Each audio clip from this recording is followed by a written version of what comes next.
this computer. Hey, welcome to the Cine-Siblings Movie Draft, the podcast where two brothers and sometimes a guest choose a genre within film and attempt to build our best top five by taking turns drafting films, fantasy football style, and of course, sharing our love for those films.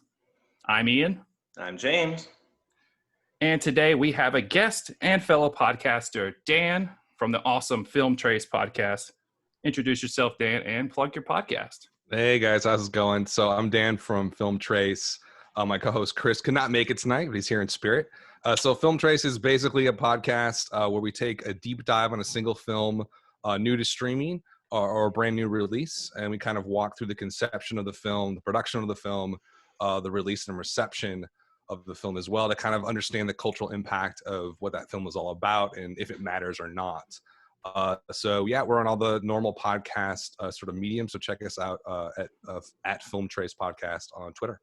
And I was on your you guys' last episode where we talked about High Fidelity, and that was fun. That was a fun episode. That's an interesting movie to go back and dive into. It was seeing it from 20 years removed is a very strange feeling because I was a teenager when it first came out, and it was a huge movie, and now it feels so odd and kind of not a cool move anymore, sadly. Well, it was funny because our last guest, Josh, for Saving Private Ryan, he went and watched the film after listening to y'all's podcast because he'd never seen it, and he absolutely adored the movie. It's all about timing where you hit it in your life. That's really what it comes down to. He's a little bit older than us, so I think it just hit him in that sweet spot, I guess. And y'all's next episode is going to be the Wolf of Snow Hollow, right? Yeah, the Jim Cummings film. We're going to do that, I think, this weekend and probably put it out next week. Dude, I've watched it twice. I really like it. It's so good. You'll need to watch it, Jamie. Yeah. Okay. Oh, well, I watched that after I watched So did I. I watched it after, too, because I was just so intrigued by the guy. Yeah, it's fun. It's an interesting movie. Jim Cummings is actually a Louisiana boy, Jamie. Yeah, I think he grew up in New Orleans, Yeah.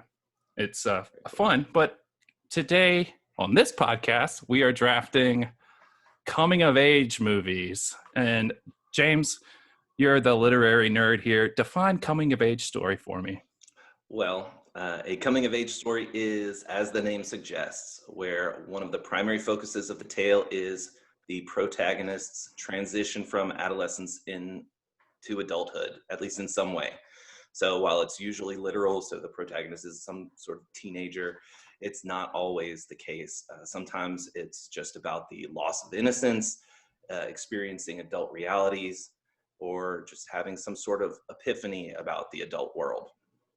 Yeah, and usually I like to sort of ask everybody what their relationship with this genre of films is, but I think everybody has coming-of-age experiences in their life. So when they watch these films, they feel an overwhelming sense of nostalgia. And so do y'all have any thoughts about that? I mean, I used to, when I was younger, probably teenager, early 20s, I adored coming-of-age films. As I've gotten older, I've become less in love with most of them. Like if I saw anything like Squid and the Whale or anything back in the day, I was like, this is amazing. I love this. I love that transformation. Nowadays, I'm a little bit of a cynic when it comes to coming of age. It's got to be something really profound, or it's sort of like, everybody becomes an adult eventually. Eventually right. You learn. So I'm always looking for something that's kind of special, kind of not the rote coming of age story. That's kind of where I'm at with it now. I think that makes a lot of sense because, the closer you are to your adolescence or the more you long for it, if you didn't watch the movie around that time, around that transition, or when you're longing to be an adult, the movies that you watch when you're kind of into adulthood, they don't resonate nearly so well. So and a lot of it is, again, like you were talking about, these cliche, tropey kind of films. All right. Yeah, I mean, I definitely like these stories. Some of them I love more than others, and I tend to like these kind of television shows. I mean, in my kind of formative teenage years, I was watching the OC and a lot of those kind of people were like, oh, that's girly or whatever. I'm like, not really, but I mean, it tells a good coming of age story where, I don't know. But anyway, let's get in to see who goes first. And we're going to play the actors categories game where we're going to, last man standing is going to win. I've shuffled the deck of actors here and I'm going to draw one. And it is Shia LaBeouf. Shia LaBeouf is, he's got a lot of movies, a lot of smaller movies. So, Dan, you're our guest, so you can name the first Shia LaBeouf movie, and then it'll go Jamie, and then it'll me. I'm going to do Honey Boy. Fury. American Honey. Transformers 2. I I don't know if he's in Transformers 3, so I'm going to go away from that and say... don't take it. I have one in my head. Don't take it. God, 2, what is this? It's a new movie. 1. Human Stevens movie. No, yeah. Disturbia. Ah, damn it. Holes. No. Ian, you're... I'm out. Oh, you're He's out. Okay. So I'm up.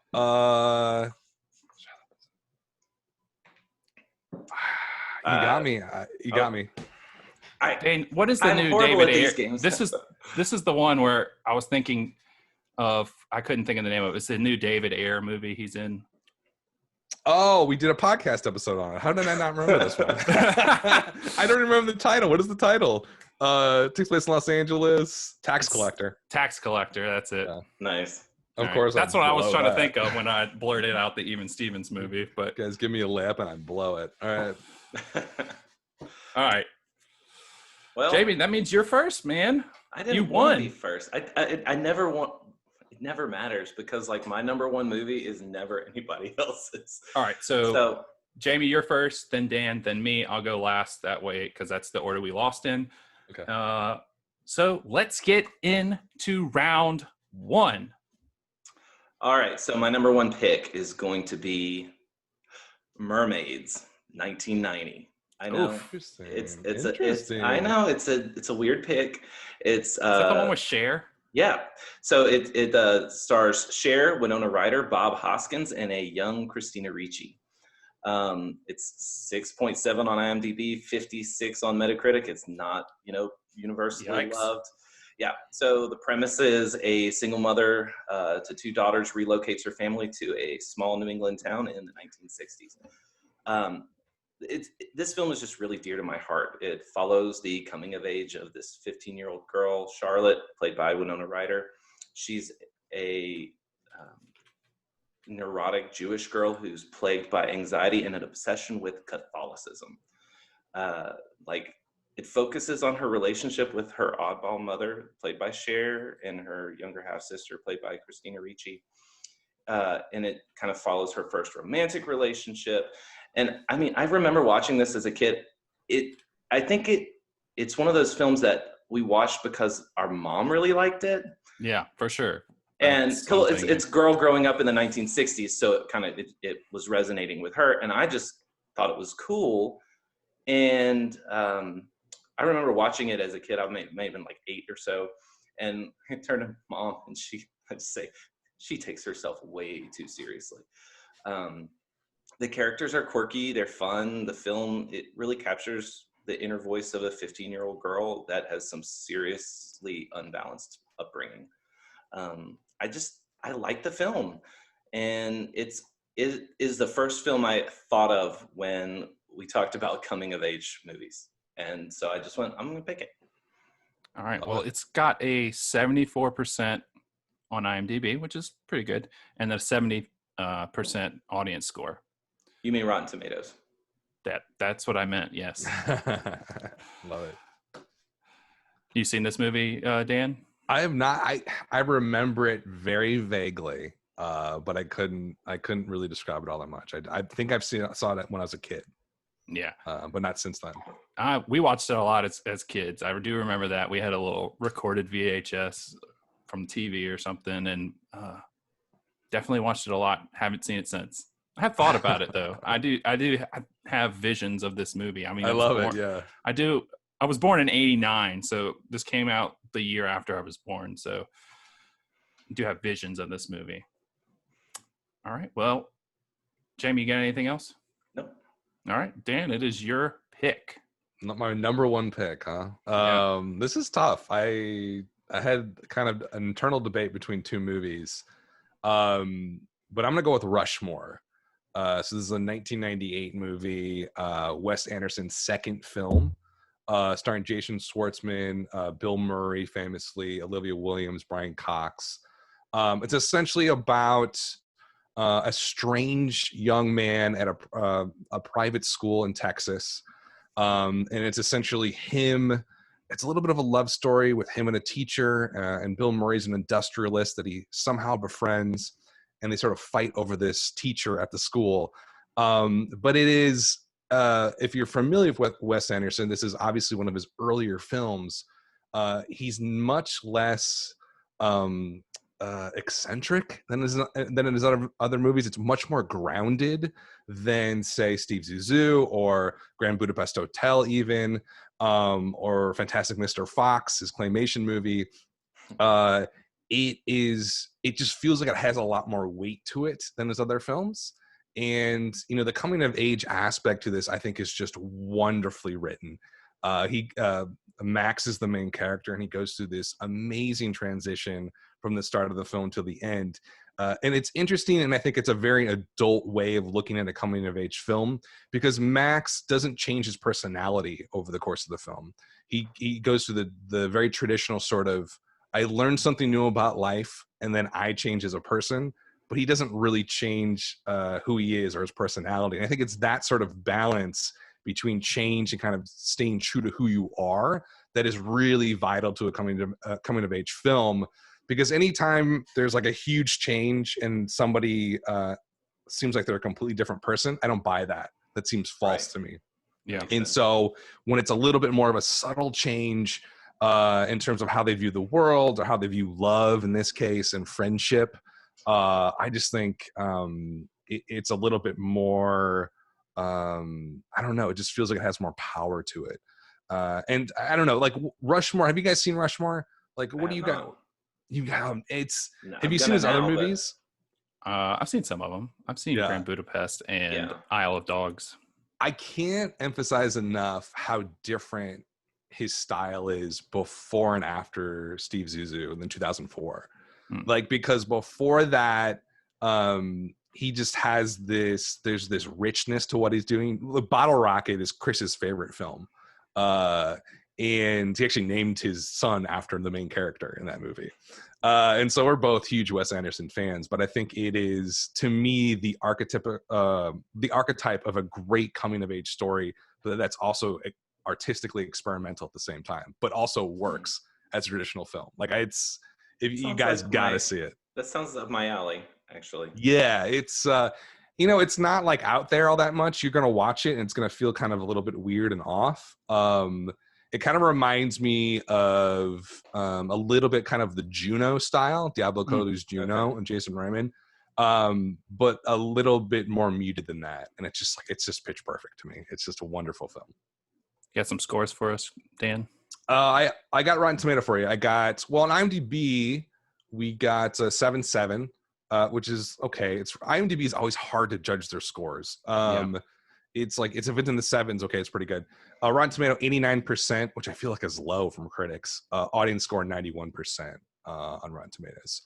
And it's Jason Schwartzman's and Bill Murray's, like, it's one of their best films, both of them. So you gotta check it out. I love Bill Murray, so Oh, he's so good in it. He's amazing. All right.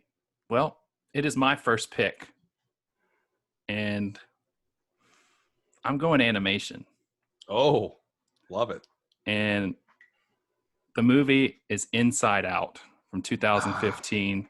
Really? Nice. Dude. Okay, so it's got an 8.1 on IMDb, a 94 on Metacritic, Rotten Tomatoes 98% and 89% audience score, starring Amy Poehler, Bill Hader, Louis Black, Mindy Kaling, Phyllis Smith, and the wonderful Richard Kind. as Bing Bong. Dudes. This movie is literally about emotions, and you will feel every single one of them as this 11-year-old Riley begins transitioning to adulthood. I don't think people traditionally think this is a coming of age story, but this is about a girl coming of age and the range of emotions as her adolescence kicks in, and she's transitioning from a new town, and her parents, not her interactions with her parents. And I identify with this a lot as my childhood dealt with a lot of difficult things, but divorce and other things. But dude, I cried so much in this movie. I cry in a lot of movies, but this one takes the cake. And for coming of age films, I do believe I rate these movies by how many times I cry. And I've cried so much in this movie in the theater, and I'm like trying to hide myself when I leave. But dude, Sarah and I, so we were watching this with the kids, and it's been like we watched it twice in like a 2-month span during lockdowns and stuff. And every time, like, I'm not like paying like full close attention to it, but we get towards the end, and it's just like I'm going like, I'm bawling, she's bawling, the kids have no idea why we're bawling. It's just one of those. It's a tearjerker. It's kind of like that the opening of Up. Like, if you're not crying, it's like, what's wrong with you? Like when Bing Bong sacrifices himself. That's like one of my favorite moments in film is when that happens. Like, I remember watching that. I like rented this randomly like 6 a.m. on a Saturday. I woke up early when I was living in Nashville, and I just rented it, and I was like, holy, that scene alone is like, this is like masterpiece level. I'm just bawling. So yeah. So this, of course, is a Pixar film. It's available on Disney Plus if you've never seen it. If you want to cry some, go for it. But yeah, this wasn't even on my radar when we started talking about coming of age films. And then I was like trying to think of like movies that I just bawled my eyes out on and see and where I ended up. What if I was leaving anything off? If I was leaving anything off, and I was like, holy smokes, this is a coming of age story. I mean, this is the definition of one. And you don't get to spend all the time with Riley herself, but these emotions are her, so all these little characters of the emotions are her. It's a different way to play it. And we were talking about unique approaches to it before. So I like it. So I do want to say something. Well, I'll save it for the end. So that's my first round pick. And now we're getting into round 2. So it's my pick again. Yeah, you go. Yeah.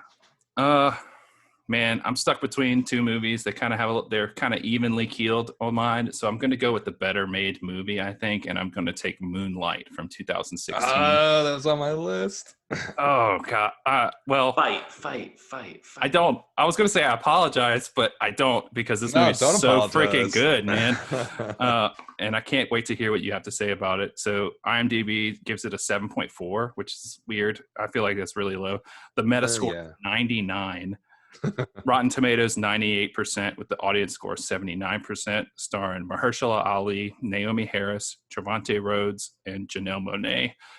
Directed by Barry Jenkins. It's about a young African-American man grappling with his identity and sexuality while experiencing everyday struggles of childhood, adolescence, and burgeoning adulthood. Dude, I don't know that a perfect movie exists, but this is pretty damn close. It's pretty close, yeah. It's pretty freaking close. I haven't seen it. So. I was blown away by the acting, the transitioning of these actors, just like seamlessly taking on this character through the 3 separate chapters of his life. And it's just frustrating to me how lonely this character is, and how bullied, and I was deeply moved by watching this movie for sure. Jamie, have you seen it? No, I was saying that I had not seen it, so Okay. I'm kind of at a disadvantage here. Yeah, I want to hear Dan's thoughts since I I stole mean, it from him. it's just gorgeous. It's one of the most beautiful films I've ever seen in my life. I remember the moment the trailer hit, and like me and Chris actually were talking about it when the trailer hit. We're like, holy, what is this? And then when you finally see it, because you get so hyped for it, and then you see it and it's even way better than you imagine. It's just like this gorgeous. It's a very poetic film. And I think it's one of those films that uses film to its fullest extent. You see a lot of movies and it's almost like a teleplay. They're just like filming people in a place. They're doing stuff. There's not a lot going on there. A full use of like what film can do. There's a lot of experimental stuff within Moonlight that is like intertwined with the emotional narrative that just heightens everything to an unbelievable extent, where you're just like, you feel like you are the character. You feel that loneliness. You feel when his mother is like yelling at him, and the way Barry Jenkins uses the light, it's just like so vibrant. It really is a subjective sort of viewpoint that you become there of the character. And then of course, it's iconic because of it, won Best Picture over La La Land. La La Land was a lock. Controversially, because they called out La La Land wins Best Picture, and then Warren Beatty and Faye Dunaway. They come out and they're like, just kidding, we're sorry, it's really Moonlight. Moonlight really won, sorry. And then everybody from La La Land had to get off the stage, and everybody from Moonlight had to get back on the stage, and I'm just like they pulled a Steve Harvey on that. They pulled a Steve Harvey on that nonsense. Well, what happened was Warren Beatty, he was given the wrong card. And the previous winner was Best Actress, Emma Stone, La La Land. So he opened it. It was Emma Stone, La La Land. And he was like, why does it say Emma Stone? But then he was just like, I guess it's La La Land. That's apparently what happened. Oh. Yeah, the accountant screwed up, whoever it was. Whoops. Bad. But I think it was one of the biggest surprises for Best Picture. Like, it was sort of like, it reminds me of like the Parasite win this year. You're like, wait, what? Like, the best film actually won Best Picture? Like, what is going on? I do enjoy La La Land. But I love La La Land. It's amazing. This is probably the better movie. And it's all about that last shot where nobody's ever touched me, or, like, I haven't touched anybody else. I don't remember the line, and then they go out on the beach, and then he basically is transported back to how he felt when he was a kid. Yeah. I mean, it's gorgeous, but I think it's one of you look at like the Rotten Tomato score and stuff, 79%, right? It's like, there's a discrepancy there between critics and audience. Right? But this was before the user, like, I almost guarantee that this was review bombed. Oh, absolutely. Yeah. Because I think the story elements and the homosexuality and that sort of stuff was just not. Because people are hateful, people are homophobic, and people are racist. And then when this won Best Picture over La La Land, I think a lot of people's negative reviews reflect that. And, a lot of times when people review movies, I view them as the people in the film. Like, I'm like, they're the people, they're the bullies, they're the assholes that are picking on this kid. And it's in the movie. Like, yeah, totally. Yeah. And another example for me is The Greatest Showman. I love that movie. My wife loves that movie. Everybody I've ever met that's watched the movie loves the movie. And the critics in the movie, he's being criticized by that one guy. I forget his name, the actor's name. But he's being like P.T. Barnum's being criticized the entire movie. Like, everything you're selling is fake. And I'm like, dude, this is a perfect picture of the critics who hate this movie. I think the people who don't like Moonlight are the bullies that pick on him the entire movie. Well, you cannot like a movie and not be a bully. But the thing is that you can see, but if you look at what the actual reviews are, that's going to be the tell. Yeah, 385 reviews on Rotten Tomatoes, and 98%. They're all 98% of them are positive. So, yeah. So that's my number 2 pick. I'll stand by it forever and ever. Dan, it's your second pick. All right, second pick. So this is the one I was fighting with for number 1. My second pick is going to be Donnie Darko from 2001. This is directed by Yeah. I didn't even think of that as a coming of age story. Absolutely counts, right? Damn. So Richard Kelly film 2001. Had a weird sort of, Jake Gyllenhaal's breakout role. His sister Maggie Gyllenhaal's in it as well. Jenna Malone, Drew Barrymore. She famously helped produce the film and get it really made. Patrick Swayze's in it. Noah Wiley as well from ER fame. It is a very strange movie. It's essentially about a teenager growing up in suburban Virginia, and essentially his through a freak accident, a jet engine falls off a plane and crashes into his bedroom and supposedly is supposed to kill him. But he had gotten up that night because he saw this bunny rabbit, and this already sounds insane, right? Mm-hmm. He saw this bunny rabbit, a man in a bunny rabbit costume or a bunny rabbit, we don't really know, and he starts following him around. It is one of the strangest films that I've seen. It is truly bizarre, but it has a killer soundtrack, a really tight, fascinating sci-fi tinged script to it. It really takes you on a journey, and I think what I love about this movie the most is there's a lot of fantasy elements to it. What I love about it the most is it sort of intertwines the coming of age concepts of learning that a lot of adults aren't great people. A lot of people are going to lie to you. And like learning those life lessons as a teenager, we all rebel, right? We all think, well, everybody's a liar then, and nobody's a good person. And I think the main character was Jake Gyllenhaal, Donnie. He goes through this sort of, and it's accented by this sci-fi fantasy-like plot elements that really enhances the emotional turmoil that he's going through. And I think it's the only film, or not the only film, but it's the best film that I've seen that really captures the existential confusion of being a teenager. Like it really captures it, like not knowing up and down, essentially. And that's kind of what the film really puts you through. Because by the end of it, you're going to be like, I have no idea what I just watched. Right. It's like, what just happened? I don't know. It almost feels like there's an element, like it almost feels like never ending story almost with the fantasy elements, right? It's like he's just fighting these people, and then it is a movie that sense. Exactly, yeah. Don't watch the director's cut. It's horrific. It's horrible. Don't do it. Richard Kelly has not made a great film since. This is his first movie and his best movie. He hasn't worked in 10 years, actually. But it is probably one of my favorite films of all time. And I think it really does capture the chaos of being a teenager and trying to figure out the world. Yeah, I actually watched this. Well, I watched it and didn't watch it.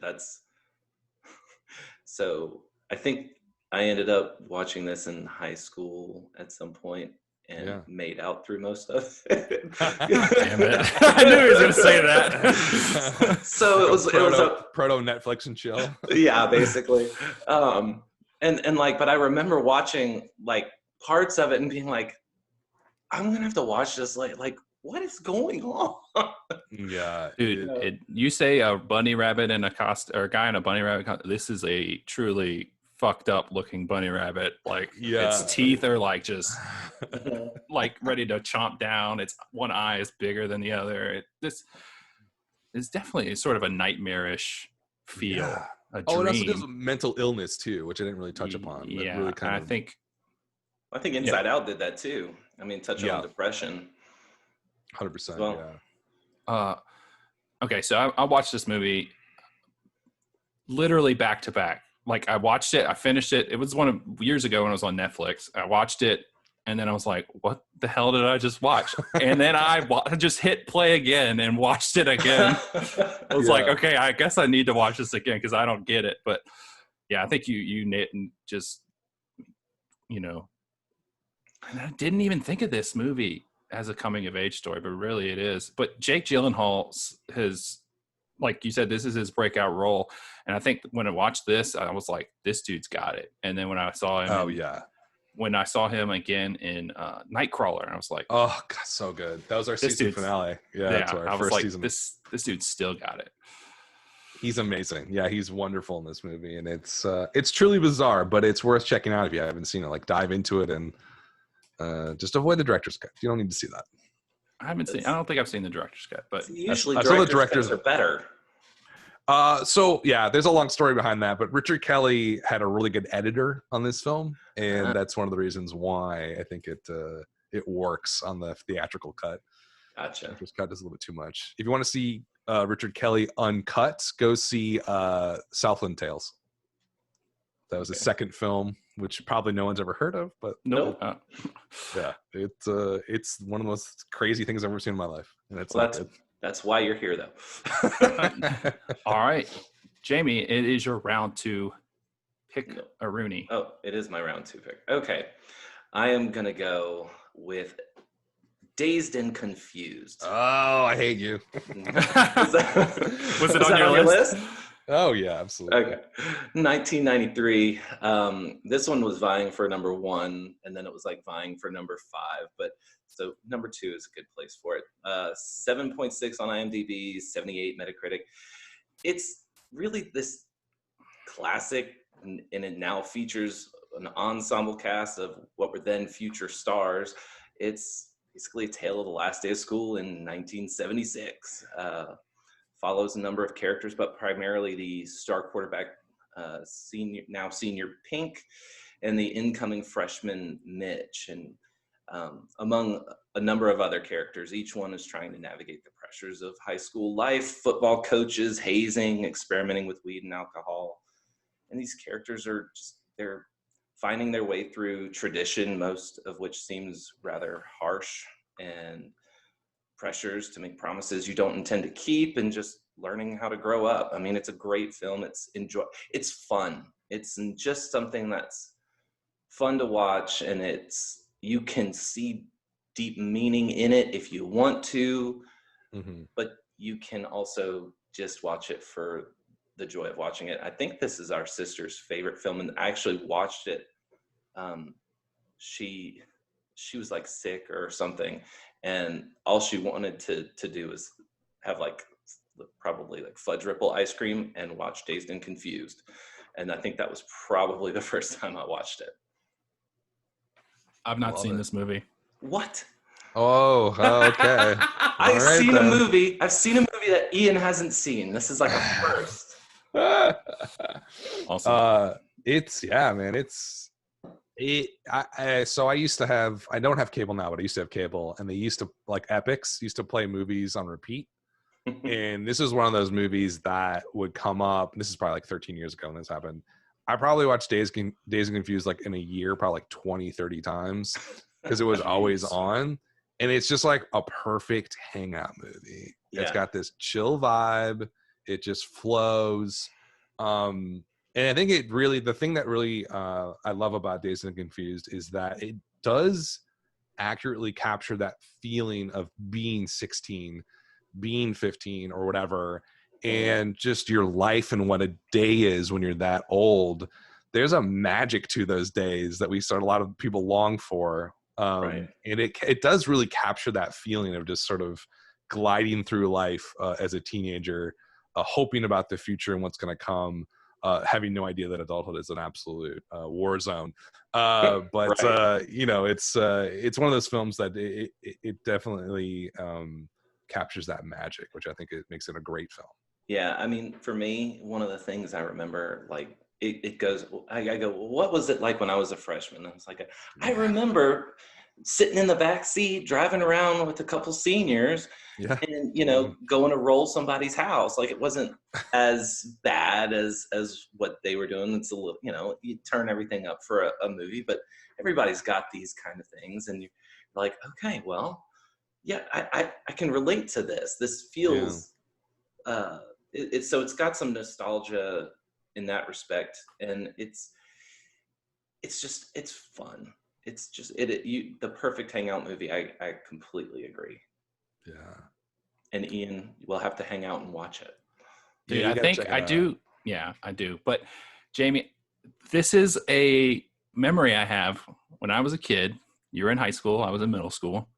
You rented this from Blockbuster. You and a group of friends watched this movie, and you wouldn't let me watch it with y'all. So I have not watched it since, jerk. I am a bit of a jerk, but you know. Well, it is time for round 3. Jamie, take it away. Oh boy, yeah. So I'm gonna take one that I don't think anybody has, and 10 Things I Hate About You. It's on my short list. It's in my top 15. Okay. Nice. So 7.1 IMDb, 70 on Metacritic. So it's a retelling of Shakespeare's Taming of the Shrew. Wait, time out. Rotten Tomatoes scores are perfectly balanced at 69 and 69. It is literally the perfect movie. That is perfect for this movie. Yeah, go ahead. Take it away. All right. So it is a retelling of Shakespeare's Taming of the Shrew. So a father requires that in order for his younger daughter, Bianca, to be able to date, the older, more hostile daughter, Kat, must date first. So Heath Ledger, Julia Stiles, Joseph Gordon-Levitt, like, you know, when they're all like young and at least sort of look like teenagers still. So other than the fact that I'm an English teacher and the movie like represents the relevance of Shakespeare in our modern period, like I love this movie. As a kid, even before I knew it was Shakespeare, I mean, it's coming of age for multiple characters as there's like this double romance playing out, and each character overcomes some of their childish immaturities to pursue romance in ways that are somewhat more mature. So like, you know, Bianca becomes less superficial, Cameron becomes more confident and direct, and Kat becomes less openly hostile to suitors. Heath Ledger's character, I can't remember his name, he's becomes more tame and more interested in nurturing romance, less of that bedreaded toxic masculinity that you kind of see at the beginning, and you know, into Playing with fire, man. and Yeah, just like like you're going, okay, like who's the guy who can handle this, you know, I believe, as it's put in the movie, heinous bitch. And so like it's fun. It's another movie that like if you haven't seen it, then like it's one of, I like sit down and I'm like, okay, we're gonna watch this movie together. I remember in high school, or I was college, like watched this movie and then made the mistake of saying, oh, let's say 10 things we hate about each other, and like broke up with my girlfriend over like right after. That's amazing. Like I love it. Instead of it being like a funny like thing, it turned into something that was a far more, you know, severe thing. It's just like, so this movie has like a lot of significance for me, and it was also in a period where, you know, 1999, I'm in middle school, so you're like going, okay, this is what high school's gonna be like, and so just it has held this place in my heart. So I think this movie's incredible, but I mean, maybe nostalgia kicking in, but Larissa Olenek, who plays the younger, Alex quote Mack. unquote, Alex prettier daughter Mack. from the Nickelodeon show, The Secret Life of Alex Mack. Isn't that the show where she turns into the metallic goo? Yeah. Classic. What Classic show. happened to her? I don't know. I looked her Like, up it on feels- IMDb. She's been playing in TV series, but they're all like TV series I've never heard of. One episode. No, like multiple episodes. Oh, okay, cool. Anyway, yeah, I think this movie's great, and you know, rest in peace, Heath Ledger. But Yeah. awesome pick, Jamie. Are we done with this movie? We done, Dan? Yeah, it's great. Although I'll say this.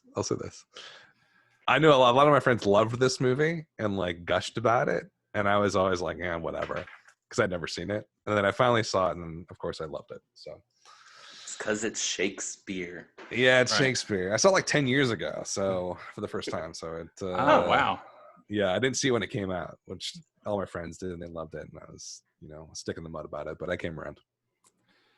It's funny how when you watch it now, I mean, when you watch it when you're younger, you identify with either Joseph Gordon-Levitt's character or Julia Stiles or whoever else in the film, the kids, the high school kids. But watching it now, you kind of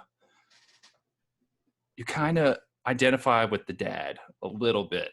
Oh, yeah, absolutely, yeah. The dad, I think it's what's his name, Larry Miller, who is the. I love the scene where he's like doing his little stretches or whatever. Yeah, it's just a great bit of. He's got a great comedic performance. I just wanted to point that out. As long as you're not identifying with the school secretary or no, the guidance counselor. Oh my God, The phallus. No, it's member. She always says member. Quivering member. All right. Love it. Dan, it is your round 3 pick. Round 3 pick. I'm going to go with Superbad from 2007. Yes. Yeah, there you go. Greg Mottola film. I believe, was it produced by Judd Apatow? I just assumed that it was. Hey, hold on just a second. My dogs are going crazy. We'll just start it back up with Superbad. Yeah, you're good. This is not abnormal. I love your collection of liquor behind you there. This is that's great stuff I display. I have a whole I can't do this because I'm tangled. But like I've got a whole thing and it's full of crap. Oh, nice. I can't see. But like oh yeah, okay, there you go. Too. The liquor cabinet. Yeah. All right. Keeping it real. It's mostly for, hosting stuff. Yeah, no, totally. All right. We're still recording, so great. Yeah. Okay, cool. Should start with Superbad? Yeah, I guess we'll figure it out. Okay. Yeah, so Superbad. Okay, so this came out in 2007. Cinema Score was an A-. I love Cinema Score because it's like the day of survey when people go to see it on Friday. This movie crushed that weekend. I remember I went, I was like, 25 years old or something like that. Superbad is like an archetype, like it's just the archetype of a coming of age film. You have 2 high school seniors in like suburban Los Angeles, I think. They're nearing the end of their school year. Both of them are virgins, and they want to go out and get laid. Is essentially what the movie's about, and it's about how their friendship sort of evolves in this quest to get laid. It is one of the funniest movies I've ever seen in my entire life. I don't think I've ever laughed as hard in the theater with a group of people than this movie. Seth Rogen wrote the script with his high school friend. Or his longtime friend, Jonah Hill, Michael Cera are the leads. Bill Hader, Emma Stone is in this as well. I kind of consider it like the peak of that improv era of comedy. Like I was like, it starts like a 2003 Old School. It was like one of the first movies where like everybody was doing improv on screen the entire time, and they were just like riffing jokes constantly. And this Superbad felt like the sort of peak of that era in 2007, sort of the Apatow universe of comedy. And it's like what makes this film magic, I think, is Jonah Hill and Michael Cera are perfect counterpoints as best friends. Yeah. And the script is just fire. It is just the opening scene when they're in the convenience store, just like spitting back and forth. Like that was some variant of me in high school. And I was just like, this is not only like really true to life, but also just gut bursting hilarious. And the thing about this movie too, is that I've rewatched this so many times since then, and it like gets better with age somehow. There's something about the story where it is at the end of the day, there's you think about another movie like this, like almost like an American Pie, where it's kind of a gross out high teenage movie, but this really has a strong emotional narrative about 2 friends and male friendship, which you don't see a lot of in movies. Just how 2 younger guys get along together and how their friendship develops and how they learn how to actually express their emotions and say, hey, I do care about you, other person. I do love you. And there's no sort of weird sexual undercurrents to it at all. It's just like 2 guys who love each other as friends. And I thought that was very beautiful. But that's at the core of this very raunchy teen movie. that you see the surface of. And so I think it's a great combo of like a good emotional narrative and hilarious comedy at the same time. What do you guys think about this one? I Dude, think, well, let me just highlight that I think it's important that this kind of a film, that this raunchy kind of comedy is still in the same genre and vein as all these other films we've been talking about. Dazed and Confused is a little bit like that. Yeah. But like, you know, you have these other films like Mermaids or whatever, which is not super serious, but some of them are far more serious, and they're more, you know, it feels almost dire. Yeah. But like it ranges the gamut though, because some people really view their lives as more of a comedy, and some people view their lives as more of a drama. It all just depends. And that coming of age story is it's so versatile, I guess. Yeah. all right.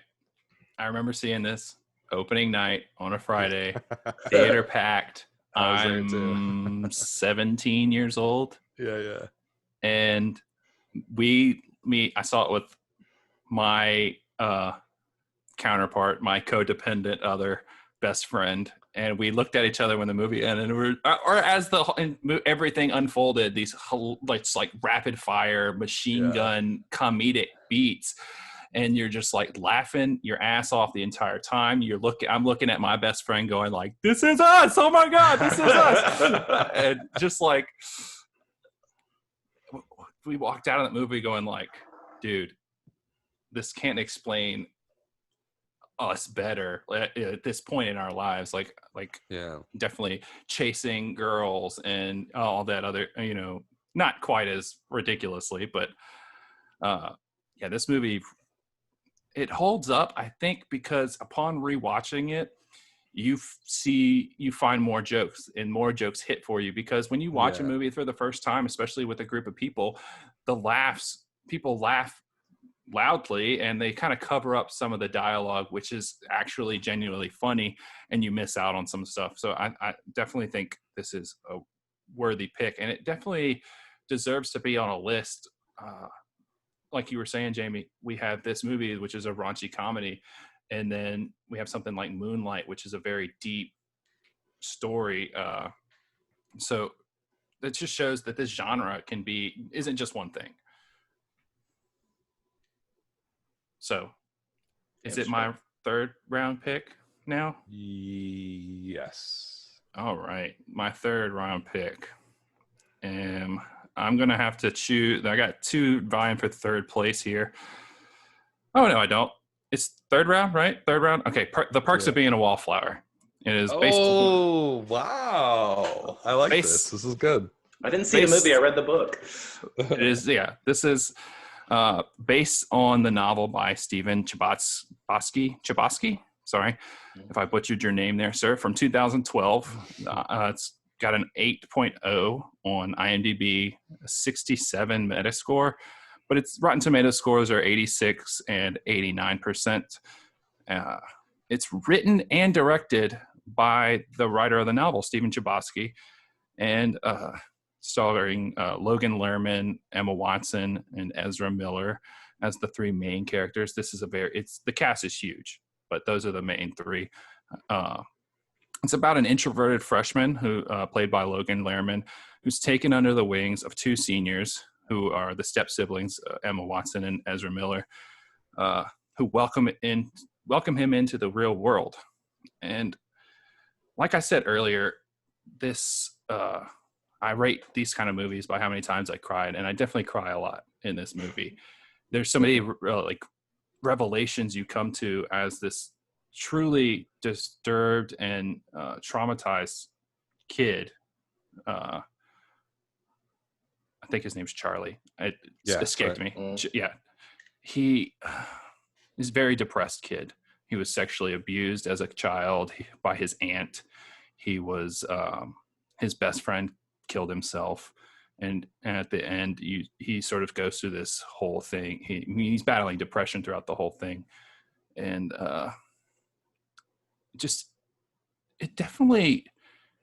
it's set in the early 90s, so I definitely identify with a lot of the things going on there's no cell phones, there's no emails or internet or social media. And I definitely wasn't in high school at this time, but I grew up during this time, so I understand. My older siblings were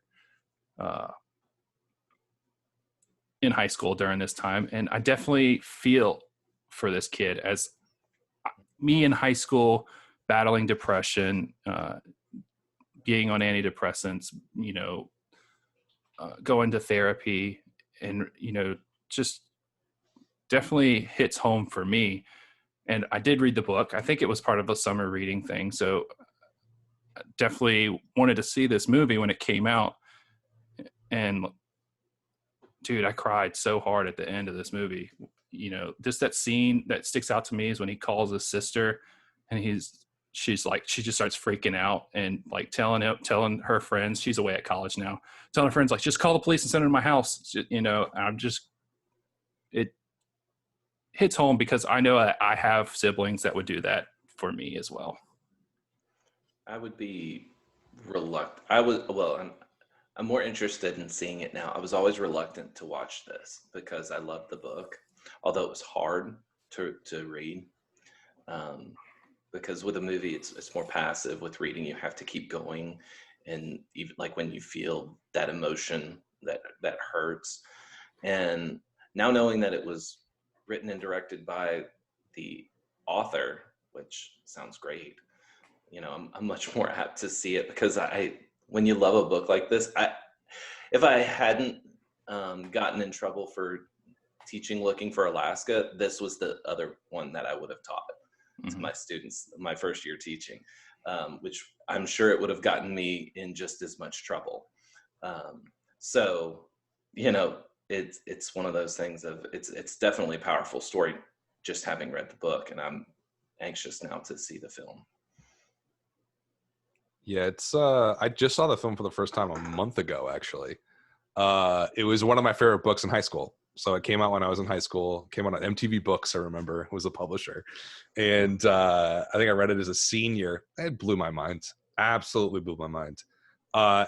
For so many different reasons. I think the mental illness aspect of it too is just like you don't see a lot of depiction of that in a very honest way often. And I thought Perks of Being a Wallflower did it in a way that was respectful to the characters and the suffering that people do go through, especially when they're in high school and stuff like that, and very confused about what's going on in their life, especially they feel like they're very different. And I saw the movie, and the movie, I thought I avoided the movie because I love the book so much, and I was like, I don't want to see this. Like, it's gonna sully the movie or whatever, or the book. And I saw it. It's a really good movie. It's super tight. It's really well done. I think it's a hard book to film, like most are. And he does a good job. I mean, obviously he wrote it, so he knows it. But I think even with the studio interference and stuff like that, that's always going to happen. He did a good job. And the soundtrack is just killed. I mean, it's an amazing soundtrack. Oh, right. It's just wonderful. And the book is written as a series of letters, right, that this kid is writing. Yep. And oftentimes you find like narration in movies to be the death of, a good storytelling. But I think this works because of it's kind of organic to him. He's, writing these letters, and you're just hearing him writing instead of, just kind of glancing at a page. We never really find out who he's writing to, though, is it right? I forget. I think you do in the book, maybe. I'm not sure. Yeah, do you remember? I don't. It's been a long time. Yeah, same. And like I said, I read this in high school, and a lot of high school is just like this blur for me. I'm just impressed you read a book in high school. Wow. Anyways, that's my round 3 pick, and now it's going to get difficult for me as I head into round 4. Yeah. Just do it. Just do it. There's a lot of classics out there we haven't talked about. Right? And all right, I'm going with it. It's a new movie. It's animated, and I've never seen an animated movie like this before. It's Spider-Man Into the Spider-Verse. Oh, nice. 2018. This blew everybody's minds when they watched it, right? Like 97% Rotten Tomatoes scores with a 93% audience score. And it's written by Phil Lord, starring Shamik Moore, Jake Johnson, Haley Steinfeld, Mahershala Ali, and Brian Tyree Henry. It's about the teen Miles Morales as he becomes the Spider-Man after the death of his universe's Peter Parker. He must join with 5 other spider-powered individuals from other dimensions to stop a threat for all realities. And I think this is one of the only superhero films that is a true coming-of-age story. I guess you have the original Spider-Man movies, or Spider-Man Homecoming and Spider-Man Far From Home. Sure. But you don't really get that transition for him, like to get these powers and find out, who he's meant to be. And that ending scene in Into the Spider-Verse where he jumps off the building, and you talk about killer soundtracks. This soundtrack is incredible. And we listen to Sunflower on repeat sometimes in the house. Dude, absolutely. But yeah, what you guys think? I've never seen this. What? Yeah, I know, exactly. So I used to do, before I did Film Choice, I did a box office podcast when movie theaters existed. Remember that? Me and Chris used to do it together, called the Wildland Podcast. And one of the movies we followed, the last year of the show was Spider-Man the Spider-Verse. And it was just like seeing those numbers and watching it and like diving into the critical reception to that film was kind of amazing to see an animated film get that amount of respect, because it was just like, it was immediate that like, this is one of the greatest films I've seen this year or in a very long time. And that was everybody. It was across the spectrum. Yeah. So I definitely want to see it, but I just remember that specifically, that like it really hit with a huge bang from critics and audiences alike. Yeah. It's on Netflix, man. You got no excuse now. Yeah, you're right. But I love the film. I mean, it's Spider-Man. Of all the superhero films, Spider-Man lends itself to a coming of age story. But this one, the one we all know, is Peter Parker. Yeah. And this one goes, no, we're following Miles Morales. And it's like, okay. And so for a lot of people who, we're not necessarily apt to follow these coming of age stories because we're older, we go, well, someone else has got to pick up the mantle of, the death of Spider-Man. It's like, that's in some ways, it's like the death of your childhood. So who picks it up? And it's a kid. And in that way, it's like, well, thematically speaking, it's, well, who picks up the future? Who's got your future in hand whenever you lose your potency and your agency? Well, it's the children.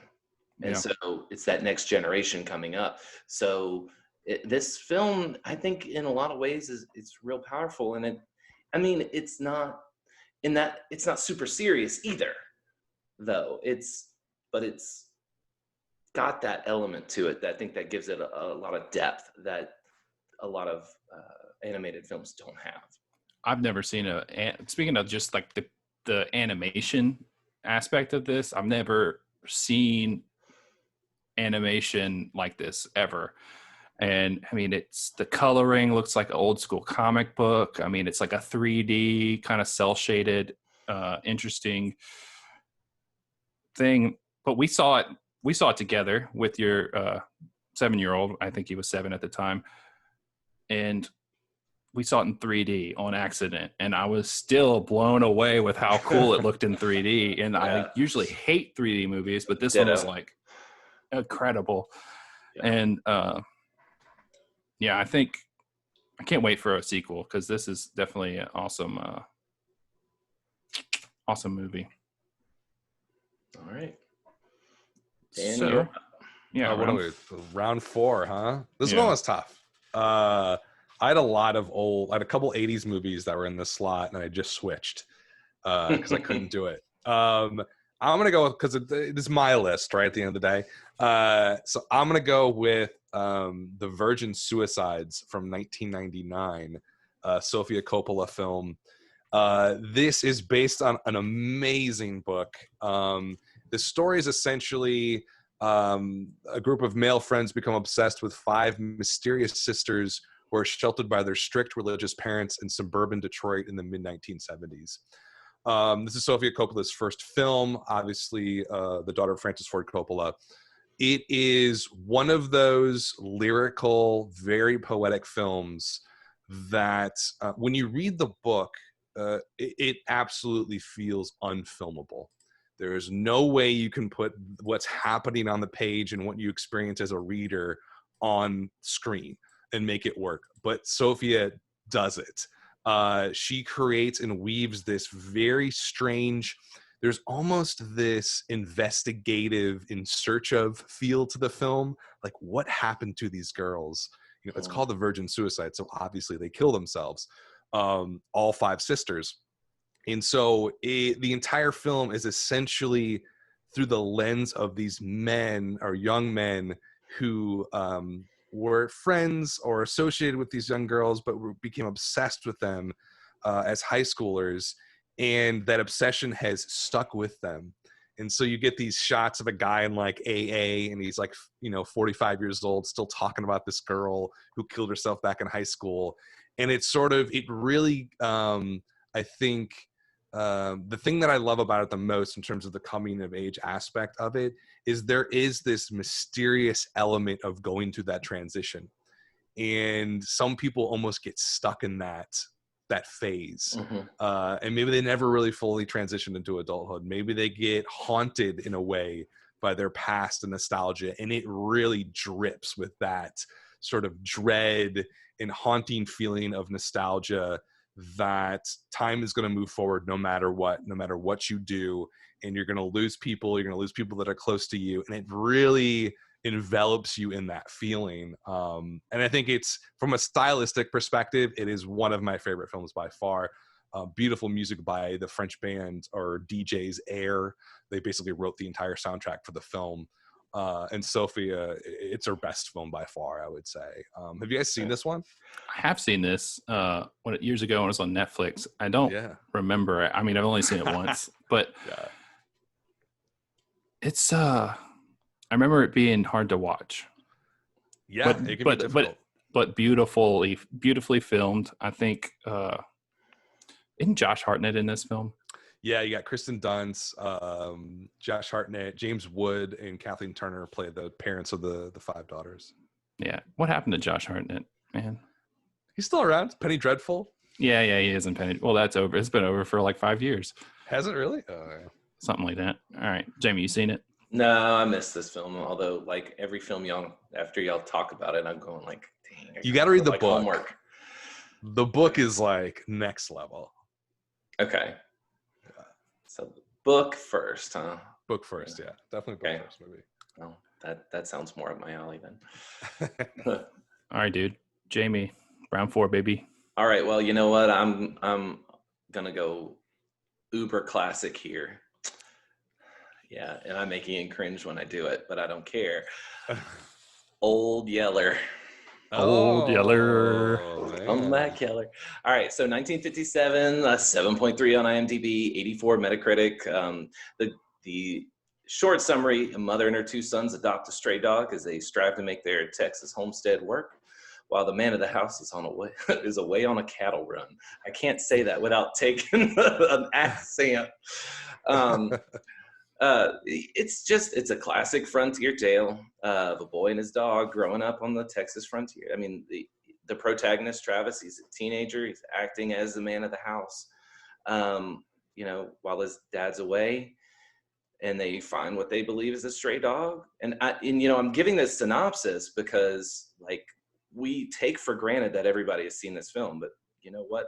It's 1957, and I don't think as many people have seen it as we think have. I think most people know about this movie from watching that episode of Friends where Phoebe Phoebe grew up, her mom would cut the movie short before the ending of the film. Right. And So, she's like, no, it's a happy movie. And they're like, no, it's not. And then she watches it. Yeah. So I think everybody okay. knows about this movie. Plus it came on Well, Disney when we were younger. You would think, because you think Friends is ubiquitous, but you know what? It's actually not anymore. And a lot of kids, teenagers haven't seen this film. I guess I'm more geared to that, being in high school. But anyway, they adopt the dog. Travis doesn't have any love for the animal until it starts, proving useful, saving, the family from a bear attack and all these other wildlife dangers. And they become that classic boy and his dog, maybe cliche in some ways, but it is what it is. It exists because it does exist. And ultimately, Old Yeller contracts rabies and he needs to be put down. And the line where it's the coming of age is, this boy says, no, mama, he's my dog, I'll do it. He's taking the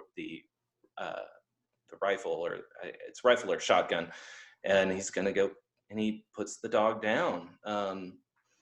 And it's kind of the whole film is, it feels light until it takes this turn, and you're just like, well, wow, okay. And compared to a lot of the other things that we've talked about, maybe it's not the darkest turn, but especially for its time, it was very powerful. And this was Disney. I mean, it was like a kid's film in a lot of ways. I mean, a family film, at least in a lot of ways. And it was on my short list for our family film draft. But I think it fits better here. And it is a classic coming of age tale. Yeah, I think that in a lot of these coming of age stories, there's some sort of event that acts as a catalyst that propels our protagonist, or whoever it is, our titular character, into adulthood or into adult things that are tough to deal with. Like, I can't imagine having to shoot my own dog. I got two of those little assholes running around right now, but I can't imagine doing that. So I can't imagine you doing that either. So, right. I imagine that would affect you rather profoundly. I'll be like, I'm taking vacation for the next 2 weeks. See ya. Nobody call, text, phone off. But anyway, yeah. Dan, you seen this movie?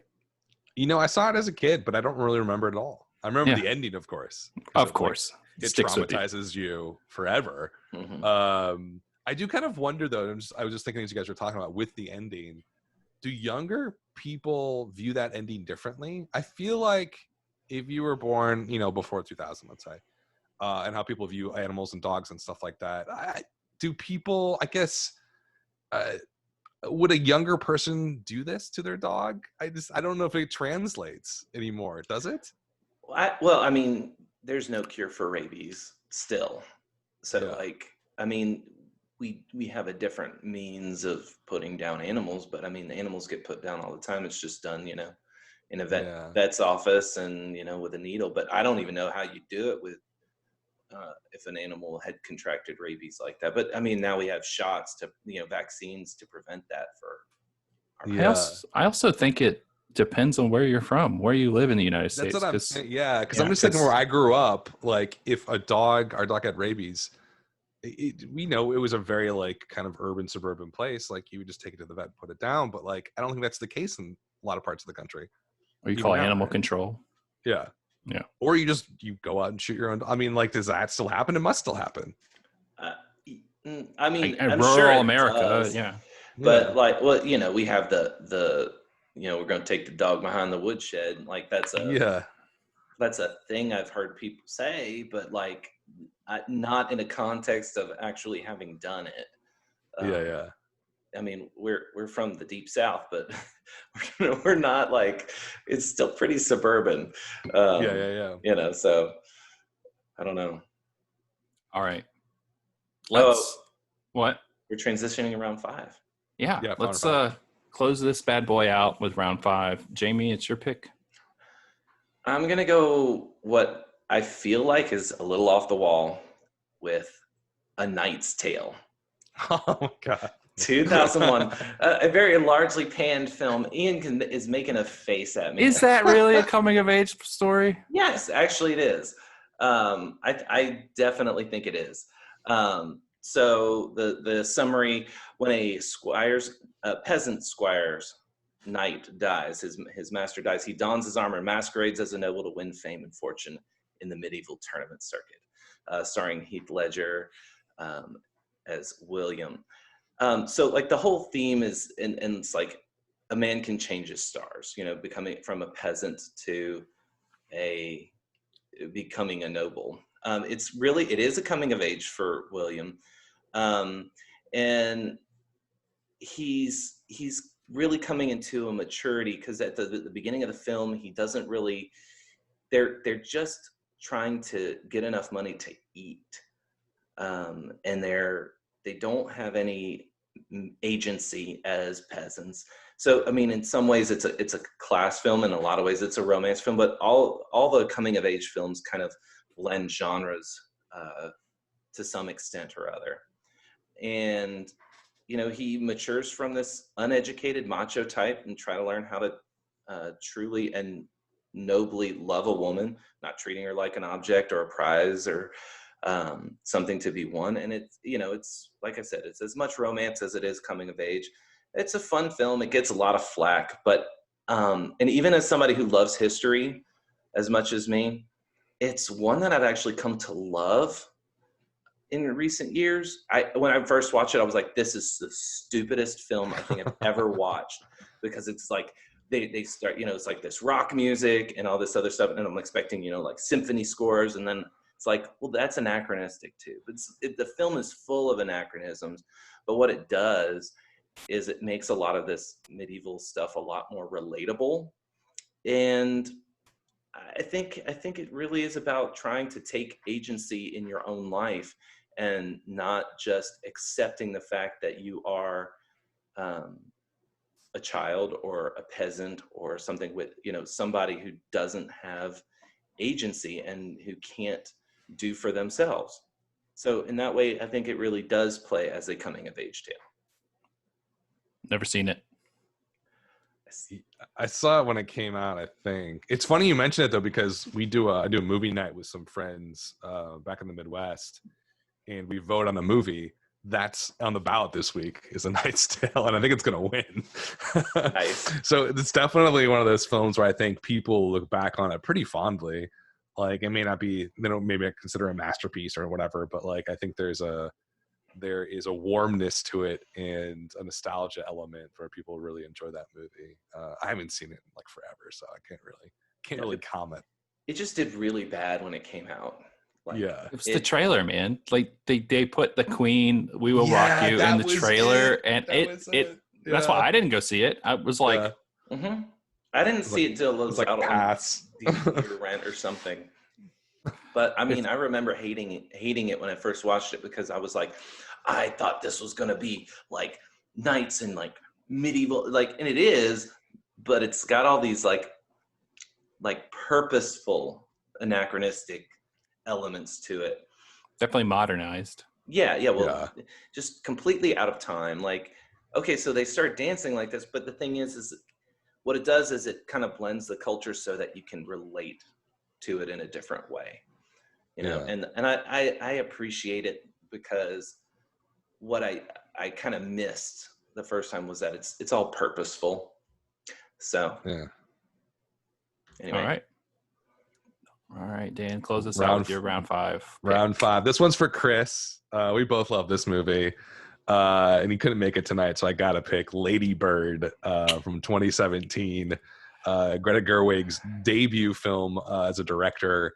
Saoirse Ronan stars as the title character, Lady Bird. She gives herself that name.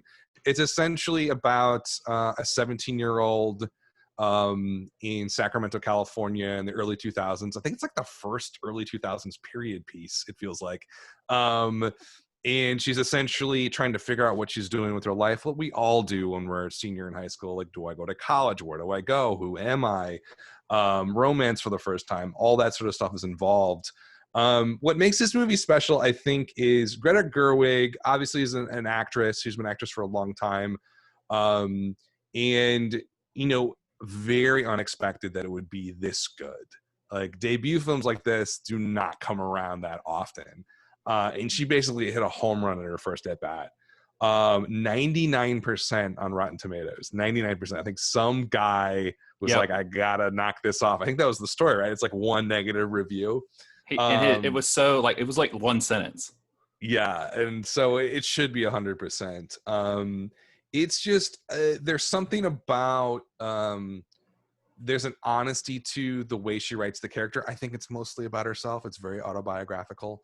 It just rings so true, the awkwardness and the desire to feel heard by your parents, by your friends, by other people. I think the core element of this film is creating an identity for yourself. Who are you? Like, she creates her name, Lady Bird, and doing that. And as someone who's done that kind of when I was a teenager and stuff, trying to form your own identity, it never really works, right? You're always falling short. You're always sort of awkward in sort of expressing yourself. And she's super awkward in this entire movie. But there's a sincerity to it and an honesty to it and authenticity to the film that I think rung very true to me, and I think to a lot of critics and a lot of people who saw it. It just feels like an accurate representation of going through the coming of age transition that we all go through. And that's why I love it. I think it's just a fantastic film overall. And you just can't beat Greta Gerwig being her debut film. There's just like, it has that rawness to it where it's like, this is our first time behind the camera and you can feel it in most of the frames. You're like, wow, there's a power to it. So I loved it. Have you guys seen this? Yes, I've seen it. I saw it in the theater. This is one of those movies that came out during Movie Pass era. Oh my God, I love Movie Pass. So we just went and saw everything. And we heard, obviously, at the time it was 100% on Rotten Tomatoes. That asshole hadn't written his one sentence negative review to knock it down. And we loved it. Me and my wife were like, this is so good. We didn't have that ability to really pinpoint why we loved it so much. Yeah. But she kind of goes through this journey where it's kind of a subplot. She has her codependent best friend, played by, and we see this in Superbad too, played by Beanie Feldstein, who I think this is her first movie. Yeah, could be wrong, but she was excellent. I feel like she stole every scene she was in with her. Yeah, and we see her later, of course, in Booksmart. And this movie, she's a Catholic schoolgirl, and I think that has a lot to do with her wanting to break free of all these molds. And Laurie Metcalf as her mom is so good. Yeah. And I just want to talk about the opening scene to this movie, right? They're arguing in the car. She's driving, and her mom, she's like just berating her about something. I don't remember exactly. I did rewatch it for this podcast, but she's berating her. And what Lady Bird does is she just jumps out of the moving car. Like, I want out. I want to escape this. And she does. She moves away at the end of the film. But when she introduces herself as Christine. Yeah. And like you said, it's such a good movie to be someone's debut film. Like, that's insane. Makes no sense. Right. Jamie, you've never seen it, I take it. No, I've missed the film, as I do so often. But it's you got young kids. It's all right. It's a lot of Daniel Tiger and Little Baby Bum and stuff like that. Hey, I've been getting to rewatch all the Pirates of the Caribbean films because we went to Disney World and went on the ride, and my 8-year-old realized that there were a bunch of movies about this. So that's what's been on the TV. All right, Ian. Yeah. Last pick. Round pick. 5. This is it. It's tough. I've got a lot of movies that didn't go here, like didn't get taken off of my list. and I thought a lot of these would have been taken. Bruh, I don't know what to take here. I think I've really stuck between two movies. And dude, dead air. Come on. I know, dead air. Okay, edit it out. Chill out.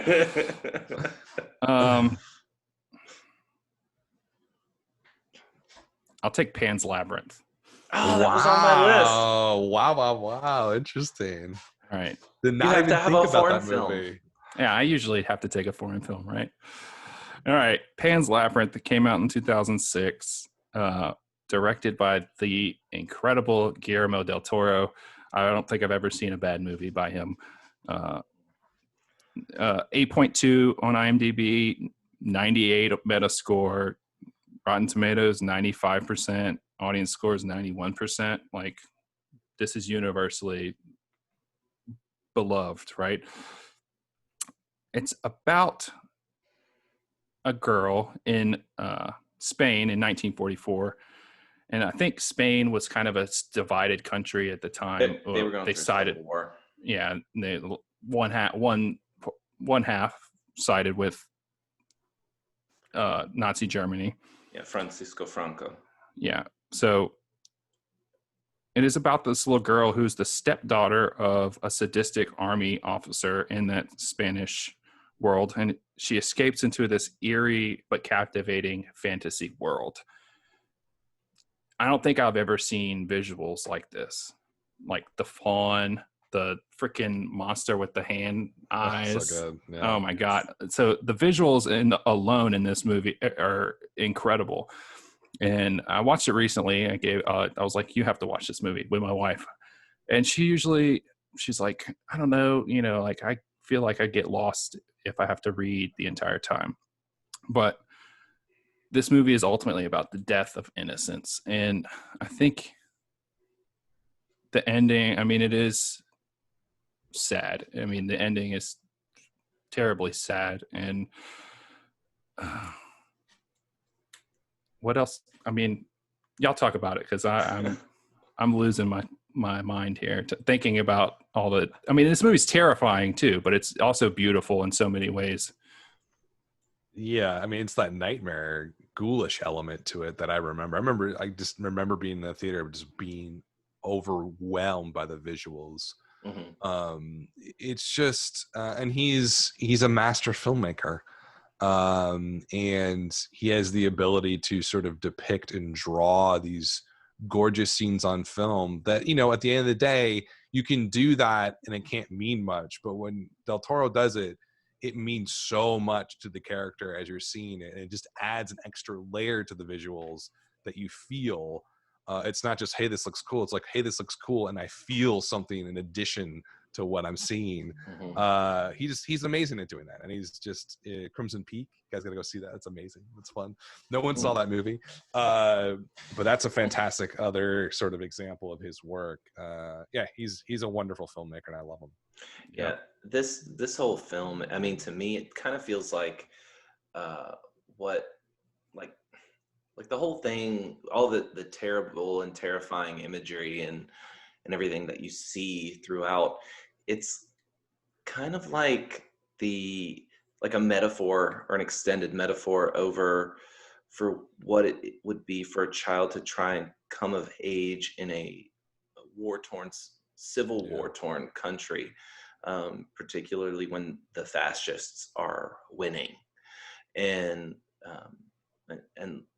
it's this terrifying thing, and the childhood is dead. You don't get a childhood.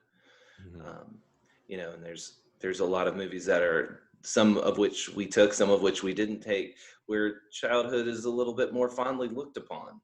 And this isn't that film. And that's one of the things about coming of age tales, where you have these two, you can almost categorize them two ways: a fondness, a nostalgic, where you want to return to your childhood, and your childhood was so difficult, so messed up, so horrible that the story needs to be told as a cautionary tale, but you don't want to go back there. Mm-hmm. And you as a child, you sort of seek escapism in books, and that's what she does. She reads all the time, and escapism into this fantastical world of all these, mythical creatures. And the other movie I was struggling with was A Monster Calls. Oh, nice. Yeah. Which is another film similar to this, but I think this is just too good to pass up on. It was on my list, for sure.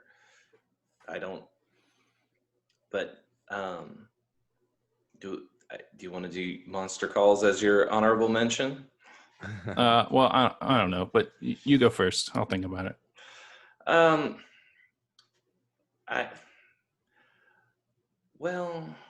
Shoot. All right, Dan, go first. Well, I had two that I was just like, how can we not mention these movies? Like, because there it is, Breakfast Club and Ferris Bueller's Day Off. John Hughes, both. Yeah. 1985, 1986, back to back. When you think coming of age, I think Breakfast Club. Like, to me, it's a paradigm of the genre of just these group of, the jock, the nerd, they're in a Saturday detention, and they learn that, they're not so special and they're not so different than everybody else. It kind of sounds like an after school special, but it's done so well by John Hughes. And then it's just, I don't know. You see that movie on TBS like every Saturday, right? It's always on. Right. I think this movie is sort of problematic now, looking at it through our 2020 lens. And John Hughes movies are very problematic. I remember when he died, like, people are like going back and looking at his movies like, wait, a 16 Candles, like, dude, 16 Candles is rape culture at like played as comedy, and I'm like, holy frick, I don't remember this. And racism too. Yeah, and I'm like, it was, dude, get this movie. Cancel. If cancel culture needs to be a thing, get this out of here. Okay, I'm wholly opposed to cancel culture. I think that's stupid stuff. But the thing is that you can watch it as a cautionary tale if you want, but it was what it was at the time. And the thing is movies portray how things were at the time, and that's one of the points about coming of age tales. And you can argue that it glorifies it or not, or whichever ill you want to talk about, and that's fine. I don't disagree with pointing out ills in culture, but the idea that no one should get to watch this, or we should not show it because of whatever, it's like, come on. I'm not with it.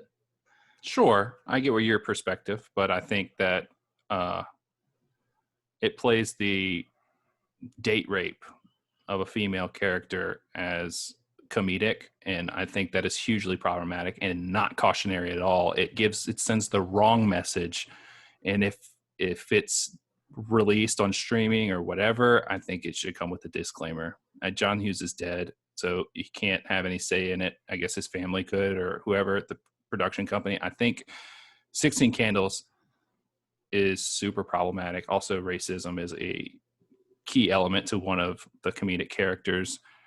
And Breakfast Club, I think sexual abuse, verbal abuse, even Molly Ringwald has come out and talked about how rewatching this film with her daughter made her feel feel wrong about what some of the things. And she had John Hughes' ear on a lot of this stuff. And and then Bender abuses her throughout the whole film and ends up with getting the girl anyway. So I feel like this kind of sends the wrong message too, and not cautionary at all. But hey, that's just my opinion. And I'm not the only one with this opinion. But anyway, Ferris Bueller's Day Off, you mentioned. Do you feel like this is Ferris Bueller is a real person? As that theory kind of, he's the figment of this other guy's imagination? Yeah, I don't know. Wait, is there like a fan fiction theory going on here? I haven't heard Yeah, this. yeah, What is like it? They're like He's Ferris Bueller, Cameron's fiction? right? Or Right, oh, that makes a lot of sense. I love that. Like a Fight Club type situation. right, exactly. Wow, that's I mean Ferris Bueller's Day Off, just growing up in that time period, it was a movie just watched over and over again. I grew up kind of near Chicago, and that's where it takes place. So it was kind of a local film on some level. I don't know, there is just sort of, it is the ultimate dream day off from high school. And I think especially when you're in the drudgery of school and you hate it, there's this escapism that movie really celebrates, about being young and kind of doing whatever you want to do. It's about that sense of freedom. My life is before me. I can do whatever I want. Right. And I love that. And I think it still has that sort of spark to it. Yeah. Sweet. Jamie, give me 2 quick. Well, I think you'd have to mention Stand By Me. Yeah, it's on my list. It was on mine too. It's on mine too. It's just been so long since I've watched it. I didn't feel like I could talk about it and do it justice. Yeah. But another one that I picked out was not Pan's Labyrinth, but Labyrinth, which we've talked about in our family movie draft. I'm trying so hard not to start singing that song. Yeah, but that one, I felt like it was a little bit of an outside pick, but the big idea behind it is, becoming a good adult is taking responsibility for your actions to make right the wrongs you've committed wittingly or unwittingly. And I think that's kind of a good central coming of age sort of theme. With Stand By Me, it's like the central theme is, how to deal with death. And that's kind of one of those things of death is, it's the polar opposite of childhood, which is so full of life and energy and vibrancy. And so, when you deal with the death of a child, that kind of jars a child's world. And I mean, it kind of jars everybody's world. And I think that's kind of an important aspect that you got to play on. Yeah, man. So I think my 2, I'm gonna Dope. Have y'all seen Dope? No. Oh man, I don't want to spoil it too much, but it's 2015. It's about this black kid who categorizes him as like an old school hip hop head, a geek. He's got the flat top. I mean, this movie covers stereotypical, like fitting in stereotypes so well. And it kind of juxtaposes him with this street drug dealer played by A$AP Rocky, who is a hip hop artist. And it's just this kid's journey as he's super smart. He takes the ACT. He's got to take the SAT. So he's navigating this crazy LA journey through with drugs and his SAT, trying to get into Harvard. And it's just a really good film directed by Rick Famuyiwa, who is involved with directing some of the Mandalorian episodes. So nice. And the main character is the voice of Miles Morales on Spider-Verse. So gotcha. awesome film. And another one I want to shout out. I already shouted out Monster Call, so I kind of cheated. But what movie is that? Edge of 17. Have y'all seen that one? Yeah. With Haley Steinfeld. Yeah, dude. Haley Steinfeld. I rewatched that movie today, and obviously I don't identify with a girl's journey as much, but I find girls' journeys much more interesting than guys. We're centrally focused, I think, on girls.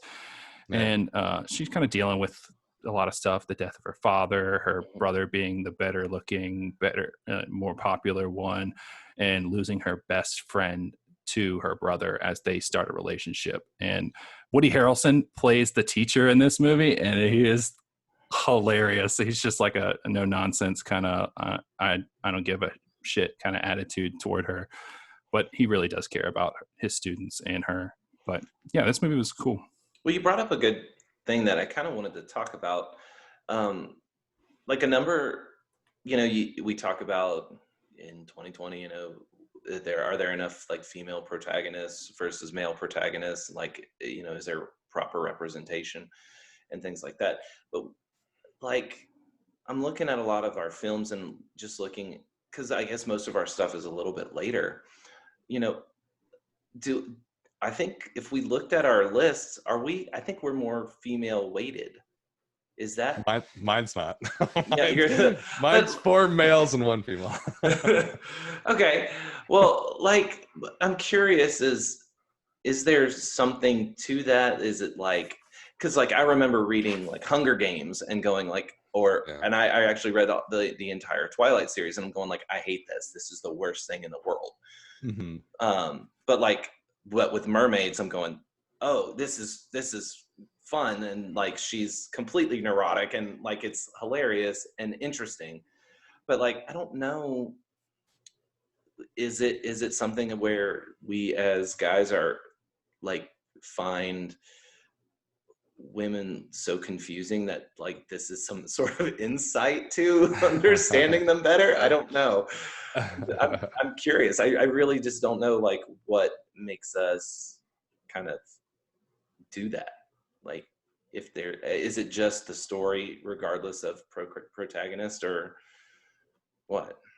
I don't know, honestly, but I do maybe because I feel like a lot of the guys' journeys are pretty one note, right? Unless they've really done something unique here. Like you get something like Superbad where, their sole focus is getting laid, or But that's a comedy. yeah, okay, but a lot of guys as a guy who grew up around that time, a lot of our sole focus was girls. And I think a lot of these stories tell that that is involved with that. So it's a little easier to relate to, while girls deal with it in a different sort of way that is more intriguing, I think. Okay, fair enough. I mean, I will say that, like, looking back, like in the late '90s and Elias coming to age, like it was mostly about men. Like I look at my list: Rushmore, Donnie Darko. These are late '90s, early 2000s. It's all men. What are the other ones that came out? There was a ton of them. Squid and the Whale, about a young man. I think it's only recently though you see something like a Lady Bird. I think one of the reasons why it feels so special and interesting is it has that almost male type narrative to it, but it's a woman going on that journey. Right. And Booksmart, like we've already brought up, is another great example. The movie's hilarious. Yeah, but I mean, like good. with like Labyrinth, that's 1986. Mermaids is 1990. But the 80s, man, that was all girl. Like Molly, like John Hughes Molly was obsessed with a Molly Ringwald. Pretty in Pink and 16 Candles, and yeah, it's true. He had a thing for her. But 10 Things I Hate About You was 1999. That's a little bit of a mix. It's kind of even-handed. That's a group male, dynamic female sort of thing. Yeah. All right. Well, let's just kind of recap our picks, count them down from 1st to 5. And Daniel, why don't you start us off? Sweet. I had Rushmore as number 1. Donnie Darko as number 2. Superbad as number 3. The Virgin Suicides as number 4. And my number 5 pick was Lady Bird. All right. Jamie? And I had Mermaids as number 1. Dazed and Confused as number 2. 10 Things I Hate About You as number 3. Old Yeller as number 4. And A Knight's Tale as number 5, which I always got to pick a weird random movie. Definitely not going to win the vote with that one, sir. All right. So my number 1 pick is Inside Out. I have Moonlight at number 2. Perks of Being a Wallflower at number 3. Number 4, I have Spider-Man Into the Spider-Verse, and 5, Pan's Labyrinth. So, Dan, thanks for coming out. Yeah, I love it. And hanging out with us. Yeah, and just where can they find you on the internet? Just look on Film Trace podcast. We're out there on everything, and we'll have a new episode up this week, The Wolf of Snow Hollow. So check it out. Sweet. As always, follow us on Facebook, Instagram, Twitter. Rate us on Apple Podcasts. And we'd love to hear some of the ones we left out. Obviously, we left out Boyhood because that movie wasn't that good, and we're gonna hear about it. Exactly. So, Jamie, sign us out. This has been the Cine-Siblings podcast. I'm Jamie. I'm Ian, and that's Dan down there. All right. Thanks for listening, everybody. Thanks for coming on the show, Dan, and peace out.